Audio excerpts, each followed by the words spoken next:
2019 నుంచి 2024 వరకు దాదాపుగా 5 సంవత్సరాల పాటు ఎర్రచందనం విచ్చలవిడిగా స్మగ్లింగ్ జరిగింది. అయితే అప్పుడు ఎన్ని కేసులు బుక్ అయ్యాయి?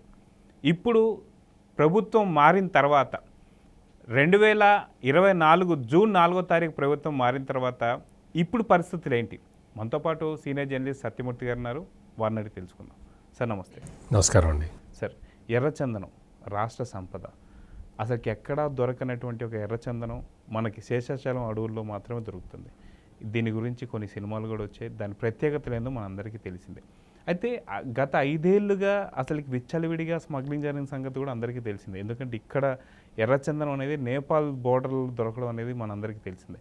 కానీ ఇప్పుడు ప్రభుత్వం మారిన తర్వాత ఇప్పుడు పరిస్థితులు ఎలా ఉన్నాయంటారు? ఇప్పుడు పరిస్థితులు ఎట్లా ఉన్నాయంటే ఎర్రచందనం స్మగ్లర్లకు మాత్రం భయం పుడుతున్నది. అంతవరకు అయితే ఖచ్చితంగా చెప్పచ్చు. అంతకుముందు ఏంటి అంటే ప్రభుత్వమే ఈ ఎర్రచందనం స్మగ్లింగ్ని ప్రోత్సహించింది.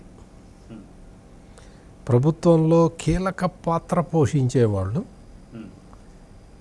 ఎర్రచందనం నుంచి వేల కోట్ల రూపాయలు సంపాదించుకున్నారు. మీకు జగన్మోహన్ రెడ్డి రాష్ట్రానికి ముఖ్యమంత్రి, ఈయనకి చీఫ్ ఫైనాన్సరు పెద్దిరెడ్డి రామచంద్రారెడ్డి. అంటే పార్టీకి సంబంధించిన డబ్బుల వ్యవహారాలన్నీ కూడా ఆయనే సమకూర్చేవాడు. ఈ పెద్దిరెడ్డి రామచంద్రారెడ్డి కొడుకు మిథున్ రెడ్డి ఒక ఎంపీ, ఈయన ఒక ఎమ్మెల్యే. ఈ ఎమ్మెల్యేకి మంత్రి పదవి ఇచ్చాడు జగన్మోహన్ రెడ్డి. ఏం మంత్రి పదవి? అటవీ శాఖ ఆయనకే ఇచ్చాడు.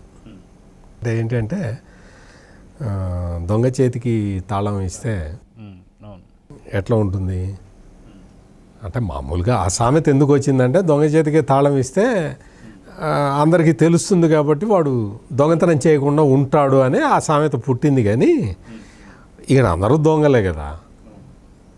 ఎర్రచందనం దొంగలు ఎక్కడ కనపడతాయి? ఎక్కడ కనపడకుండా చేశారు. మొత్తం మీరు చెప్పినట్టు శేషాచలం అడవుల్లో ఉండే ఈ ఎర్రచందనం ప్రపంచంలో ఎక్కడ పెరగదు. అతి విలువైన పదార్థం ఇది. ఈ ఎర్రచందనం అనేదాన్ని అది మనకి సక్రమంగా దీన్ని ఉపయోగించుకుంటే అసలు రాష్ట్రానికి విపరీతమైన ఆదాయం వస్తుంది. 2014 నుంచి 2019 వరకు ముఖ్యమంత్రిగా ఉన్న సమయంలో చంద్రబాబు నాయుడు ఇదే ఆలోచన చేశాడు. ఇప్పుడు విడిపోయాం, ఉమ్మడి ఆంధ్రప్రదేశ్ నుంచి విడిపోయాం. ఆంధ్రప్రదేశ్కి ఆదాయం ఎట్లా రావాలి అంటే ఈ ఎర్రచందనం అప్పుడు ఏంటి అంటే ఈ ఎర్రచందనం స్మగ్లర్ల మీద నిరంతరం నిఘా ఉండేది. నిరంతర నిఘా ఉంటే దొంగల్ని పట్టుకునేవాళ్ళు. ఆ పట్టుకున్న దొంగల్ని అధికారికంగా వేలం వేసేవాళ్ళు. వేలంలో కొనుక్కొని వెళ్ళేవాళ్ళు. అదంతా రాష్ట్ర ప్రభుత్వానికి ఆదాయం వచ్చేది. ఈ ఎర్రచందనం అఫీషియల్గా దీన్ని ఎట్లా చేయాలి ఏంటి అనే దాని మీద పెద్ద స్టడీ చేశారు అప్పట్లో. ఎర్రచందనం స్మగ్లర్లు అందరూ కూడా ఏం చేశారు అంటే, ఎప్పుడైతే చంద్రబాబు నాయుడు అధికారంలోకి రాగానే, అంటే నేను చెప్తున్నది 2014-19 మధ్యకాలంలో, ఈ ఎర్రచందనం స్మగ్లర్లు అందరూ మారువేషాలు వేసుకొని విదేశాలకు పారిపోయారు. అట్లా పారిపోయిన వాళ్ళల్లో ప్రధానమైన వ్యక్తి కొల్లం గంగిరెడ్డి. ఇతనే ఎర్రచందనం స్మగ్లర్. ఇతని కింద శాఖోపశాఖలుగా ఉంటారు మనుషులు. ఈ గ్యాంగ్ మొత్తాన్ని మెయింటైన్ చేస్తుంటాడు ఈ కొల్లం గంగిరెడ్డి. జగన్మోహన్ రెడ్డి ఎప్పుడైతే అధికారంలోకి వచ్చేసాడో 2019లో, ఇతను ఆ తర్వాత మళ్ళీ పట్టుకున్నారో అతన్ని జైల్లో వేశారు. జైలు నుంచి జగన్మోహన్ రెడ్డి అధికారంలో రాగానే రిలీజ్ అయ్యి బయటకు వచ్చేసాడు. బయటకు వచ్చి యథేచ్ఛగా ఎర్రచందనం దొంగలు నరకటం, వాటిని తమిళనాడు బోర్డర్కి పంపించటం, అక్కడి నుంచి వెళ్ళిపోవటం, విదేశాలకి వెళ్ళిపోవటం. ఈ మొత్తం వ్యవహారంలో వైసీపీ నాయకులు చాలామంది ఇన్వాల్వ్ అయి ఉన్నారు. నేను చెప్పిన మిథున్ రెడ్డి, పెద్దిరెడ్డి రామచంద్రారెడ్డే కాకుండా ఒక 4-5 ఎమ్మెల్యేలు ఇదే పని మీద ఉండేవాళ్ళు. అంటే రాష్ట్ర సంపదనని మొత్తం దాన్ని కొల్లగొట్టడం, దాన్ని తీసుకెళ్ళి స్మగ్లింగ్ చేయటం, ఆ వచ్చిన ఆదాయాన్ని పంచుకోవటం. 5 సంవత్సరాల్లో ఈ ఎర్రచందనం స్మగ్లింగ్ అరగొట్టడం పక్కన పెట్టు, మొత్తం వీళ్ళే వచ్చి దాన్ని దొంగలు నరకటం, ఆ మిషన్లు పెట్టి, కోత మిషన్లు, చెట్టు కోత మిషన్లు పెట్టి కోసేవాళ్ళు. అవి అడవిలో చక్కగా ఎండబెట్టేవాళ్ళు. మొత్తం ఎండబెట్టిన తర్వాత దానిపైన ఉండే బెరడు తీసేసేవాళ్ళు. నీట్గా ఆ ఎర్రచందనం దొంగల్ని స్మగ్లింగ్ చేసేవాళ్ళు. అది స్మగ్లింగ్ అనక్కర్లా, అధికారికంగా పంపించేసేవాళ్ళు, ఎవరు అడ్డుకునేవాళ్ళు కాదు, వ్యాపారం చేసేవాళ్ళు. ఈ తరహాలో మొత్తం అసలు ఎర్రచందనం స్మగ్లింగ్ అనేది అధికారిక కార్యకలాపంగా మారిపోయి ఉన్నది. ఒక ఎర్రచందనం స్మగ్లర్ని అయితే జగన్మోహన్ రెడ్డి టికెట్ ఇచ్చేసి అసెంబ్లీకి నిలబెట్టాడు ఎమ్మెల్యేగా. ఎర్రచందనం స్మగ్లర్ అతని మీద పీడీ యాక్ట్ ఉన్నది.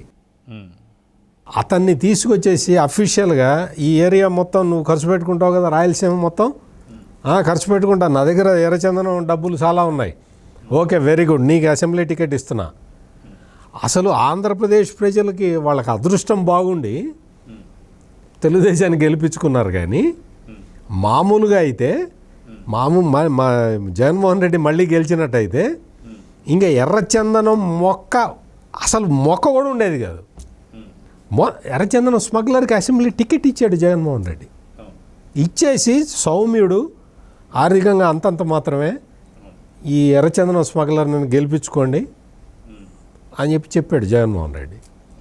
అంటే ఇంత అఫీషియల్గా విచ్చలవిడిగా బరి తెగించి చేశారు. 5 సంవత్సరాల్లో ఈ అక్రమంగా తరలిపోతున్న ఒక్క దొంగని కూడా పట్టుకోలేకపోయారు. ఇందాక మీరు చెప్పినట్టు మన ఎర్రచందనం దొంగలు ఎక్కడో నేపాల్లో దొరికినాయి. అంటే ఇన్ని బార్డర్లు దాటి ఎట్టపోయింది నేపాల్కి, పోతుంది అది అంతే.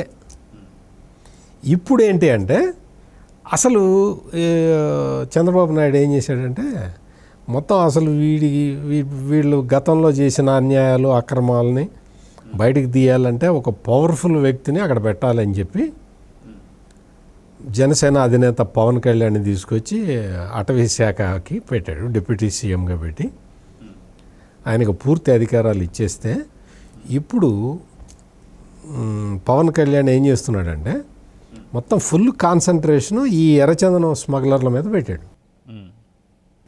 ఒక్కొక్కడు దొరుకుతున్నాడు. ఇప్పుడు లేటెస్ట్ ఇన్ఫర్మేషన్ ఏంటి అంటే ఈ ఎర్రచందనం దొంగలన్నీ వైఎస్ఆర్ జిల్లాలో జగనన్న కాలనీల్లో పెద్ద డంపు దొరికింది. అసలు అదే మొత్తం దాదాపు 50-60 కోట్లు ఉండే డంప్ అనమాట. జగనన్న కాలనీలు, మరి జగనన్న కాలనీల్లో పేద ప్రజలు ఉండాలి కదా, ఎర్రచందనం డంపులు ఎట్ట దొరుకుతున్నాయి అంటే మీరు అర్థం చేసుకోవాలి. అంటే జగనన్న కాలనీలు పేరుతోటి అక్కడ ఎవరికి ఇళ్ళు వచ్చినాయి, ఎవరు ఇల్లు కట్టుకున్నారు, ఎవరు ఉన్నారనేది మనం సులభంగా అర్థం చేసుకోవచ్చు. అది కూడా మాజీ ముఖ్యమంత్రి జిల్లానే కదా. మరి అంటే ఈ తరహాలో అఫీషియల్గా అధికారికంగా దొంగల్ని స్టోర్ చేసుకునే ఫెసిలిటీలు కూడా ఇచ్చాడు జగన్మోహన్ రెడ్డి. ఇంత దారుణంగా పరిపాలన సాగింది. ఆంధ్రప్రదేశ్ ప్రజల అదృష్టం, మళ్ళీ జగన్మోహన్ రెడ్డి గెలవలేదు. ఎర్రచందనం స్మగ్లర్ల దురదృష్టం, పవన్ కళ్యాణ్ వాళ్ళకి మంత్రి అయ్యాడు. ఇప్పుడు మొత్తం కూడా వేటాడుతున్నారు అక్కడ. ఫారెస్ట్ ఆఫీసర్లు అందరూ కూడా ఈ ఎర్రచందనం ఎవడెవడు స్మగ్లింగ్ చేస్తున్నాడు అనేది వేటాడుతున్నారు, డేగ కళ్ళతోటి చూస్తున్నారు. ఈ కడప జిల్లా చెప్పే కదా, వైఎస్ఆర్ జిల్లాలో ఆ దొంగలు పట్టుకుంటే మేము 11 మందిని అరెస్ట్ చేసామండి అని చెప్తే డిప్యూటీ సీఎం పవన్ కళ్యాణ్ ఏమన్నాడంటే వీళ్ళేమన్నా చెట్లు నరికేది, వీళ్ళు కూలీలు, అసలు వీళ్ళని పంపించింది ఎవడు, చెట్లని నరకటానికి వీళ్ళని పంపించింది ఎవడు, వాడిని పట్టుకోండి, వీళ్ళని తీసుకొచ్చి వీళ్ళని పట్టుకోవటం కాదు అని చెప్పాడు. ఈ ఒక్క డైలాగు మనం ఈ తెలుగుదేశం కూటమి ప్రభుత్వం ఎంత చిత్తశుద్ధితోటి పనిచేస్తున్నది, ఈ ఎర్రచందనం స్మగ్లింగ్ని ఎట్లయినా సరే ఆపేయాలి అని ఎంత తీవ్రమైన కృషి చేస్తున్నది అనేది దీన్ని బట్టి మనం అర్థం చేసుకోవచ్చు. ఇప్పటికే వాళ్ళకైతే భయం పుడుతున్నది, ఎర్రచందనం స్మగ్లర్లకైతే భయం పుడుతున్నది. మన శ్రేయోభిలాష అయిన జగన్మోహన్ రెడ్డి రాష్ట్రంలో అధికారంలో లేడు. అందుకని మనం ఇంకా స్మగ్లింగ్ చేసుకోలేము అన్న ఒక నిర్ణయానికి వాళ్ళు వచ్చినట్టయితే కనపడుతున్నది. కాకపోతే ఇంకా కొంత చేస్తూనే ఉంటారు కదా. అవును. అయితే జూన్ 12వ తారీఖు ఏదైతే ప్రమాణ స్వీకారం చేసిన తర్వాత అటవీ శాఖ తీసుకున్న తర్వాత పవన్ కళ్యాణ్ గారు చాలా ఫాస్ట్గా కూడా నిర్ణయాలు తీసుకుంటున్నట్టు కూడా తెలుస్తూ వస్తుంది. అయితే దీనిపైన ఏదైతే ఉందో ఇప్పుడు ఇంత ఫాస్ట్గా చర్యలు తీసుకోవడం కావచ్చు, ఈ నిర్ణయాన్ని ఎలా తీసుకోవాలంటారు? అంటే ఖచ్చితంగా రానున్న కాలంలో మంచి బంగారు భవిష్యత్తు ఉండబోతుంది అని చెప్పేసి ఖచ్చితంగా మీకు ఎర్రచందనం స్మగ్లింగు పూర్తిగా అరికట్టచ్చు అని నేను చెప్పలేను. కానీ ఎందుకంటే ఆ స్మగ్లర్లు చాలా పవర్ఫుల్గా ఉంటారు. బట్ ఏంటి అంటే ఆఫీసర్లు మాత్రం చాలా స్ట్రిక్ట్గా ఉంటారు. అధికారికంగా వాళ్ళకి సపోర్ట్ చేసే పొలిటికల్ సిస్టమ్ కూడా లేదు. అసలు మీకు ఇంకో విషయం ఏంటంటే ఇట్లా ఎర్రచందనం స్మగ్లింగ్ని అడ్డుకుంటున్నాడని చెప్పి చంద్రబాబు నాయుడు మీద అటాకులు కూడా చేశారు. గతంలో అటాకులు కూడా చేశారు. ఇప్పుడు ఈ సోఫిస్టికేటెడ్ టెక్నాలజీ వచ్చిన తర్వాత ఈ ఎర్రచందనం స్మగ్లర్లను మొత్తం ఎట్లా వేటాడాలి అనేది కూడా ప్రభుత్వం దగ్గర ఒక బ్లూ ప్రింట్ ఖచ్చితంగా ఉన్నది. దాని ప్రకారమే పోతారు. ఇప్పుడు నేను చెప్పా కదా ఇందాక, కొల్లం గంగిరెడ్డి అనే స్మగ్లర్, ఎర్రచందనం స్మగ్లరు, అతను ఇప్పుడు మళ్ళీ విదేశాలకి పారిపోయే పరిస్థితి లేదు. ఇక్కడ ఉండలేడు, విదేశాలకి పారిపోలేడు. పిచ్చివాడిలాగా హెల్మెట్ పెట్టుకుని ఇంట్లో కూడా తిరుగుతున్నాడన్న వార్త. అందుకని ఇంట్లో కూర్చొని ఇంట్లోనే ఒక పిచ్చివాడిలాగా, అంటే పిచ్చివాడి మీద కేసులు పెట్టరు అని ఒక ఉద్దేశంలో ఆయన చేస్తూ ఉన్నట్టున్నాడు. ఇవన్నీ కూడా ఎన్ని వేషాలు వేసినా కానీ ఇక్కడ చంద్రబాబు నాయుడు, పవన్ కళ్యాణ్ ఆధ్వర్యంలో ఈ మొత్తం ఎర్రచందనం స్మగ్లింగ్ అనేది మాత్రం దాదాపుగా 90% ఆగుతుంది అని మనం ఆశించవచ్చు. ఎవడన్నా ఇంకా ఉంటారు కదా, రకరకాల మార్గాలు ఉంటాయి, వాళ్ళు రకరకాలుగా చేయటానికి ప్రయత్నం చేస్తారు.